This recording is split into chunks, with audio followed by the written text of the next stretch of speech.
Hello again, and in this video we are going to look at telemetry controls. And these are something that I think you should treat with a great deal of caution.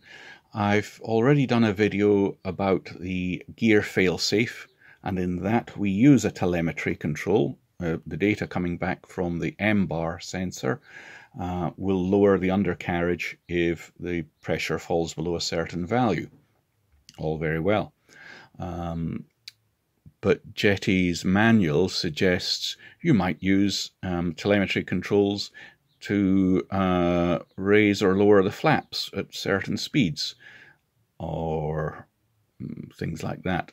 And you'll often see people on the internet forums saying, "Oh, this is a great idea. I can use it to automatically raise the gear above a certain height and lower it below that height, and raise or lower the flaps and things like that." Frankly, I'd be very, very unhappy about letting telemetry control the model to that extent.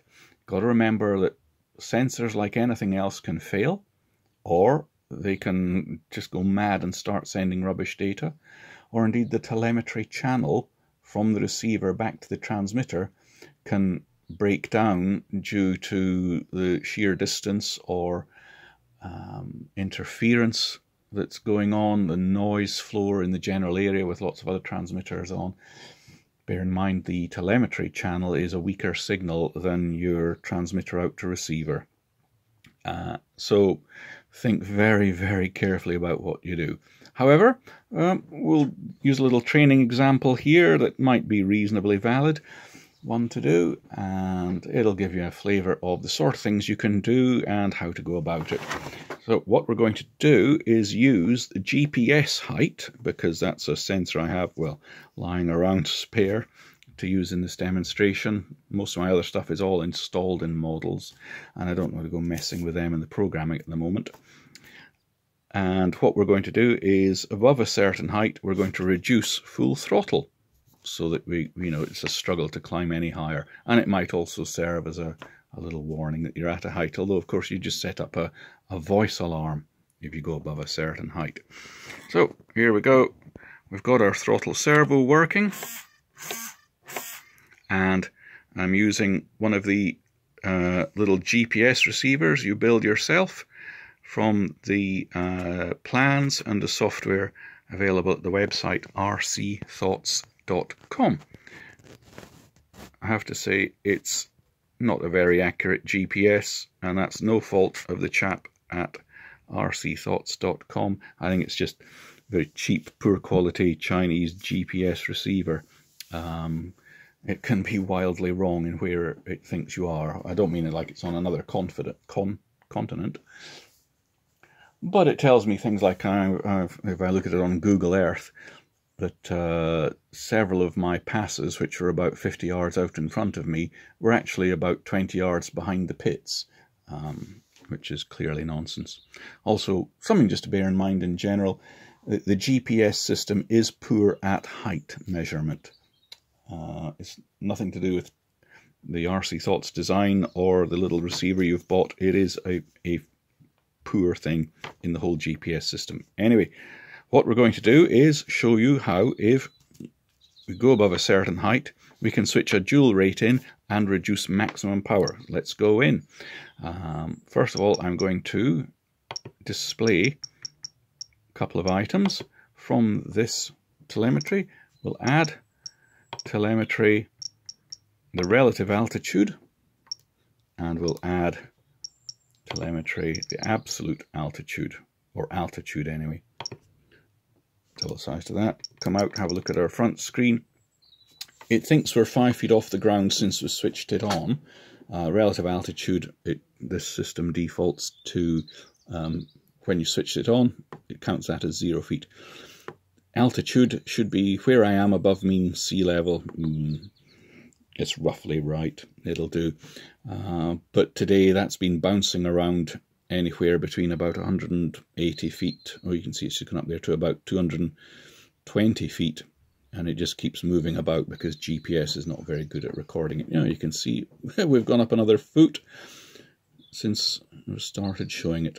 Anyway, what we'll do is make a telemetry control based on the altitude, because it's easy to fiddle the figures and make it work to show you. Okay, so back into our menu, we go to Advanced Properties, go down to Telemetry Controls, and we press the button to create a telemetry control. Give it a little label. I'll just call it A for altitude for the moment. Won't waste the video time typing that out. Enable it. Come down here. What's the sensor? The sensor is telemetry altitude. So that's the one we're going to use as our control. Type of control can be a switch or it can be proportional. I'm going to make it a switch because I simply want to switch dual rates on the throttle in order to reduce the power. Okie doke. Condition will be if x is greater than, not less than, x is greater than some height, and we'll go for about 250 feet.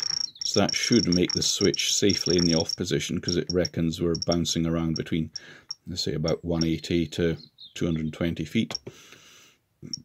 Plus or minus some value, I don't need that. It can stick very close to the 250 feet. And that's it. Say OK. OK to that. Come out of here, go to Fine Tuning, down to Dual Rate Expo, into my throttle, and set the switch to be, now here we don't wiggle a widget, we just say plus. Come down to Telemetry Controls, Telemetry Control A for altitude, say OK, and that would be it. Now, we need to set it up. As you can see, telemetry control is switched off. That's because we set the telemetry control to be on if it's above 250 feet, and it reckons at the moment we're around 220 feet. So how are we going to get into the other rate to switch it on? Well, we can easily fool it by saying reverse it. See, it's now switched on. Say OK.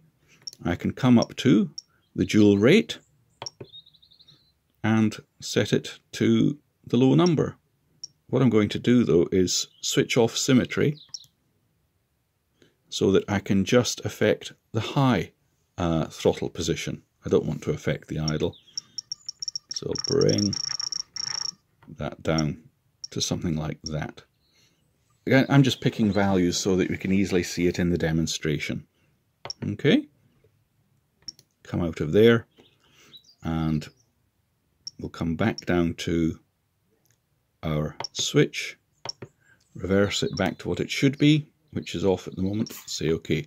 So there we can see with the switch off we've got 100% either way, but you saw a moment ago with the switch on it'll be 100% idle but only 30% full power. Okie dokie. Now, just need to come out of here. And what I'll do is I will go back into the telemetry control and play with the limiting altitude so that you can see the effect. So here's my throttle, fully open, fully closed. What I'm going to do is reduce the altitude trigger point, and when the altitude trigger point goes below our actual altitude, it should drop the maximum. There we go. So you can see we've still got the same idle. I'll turn the switch way up.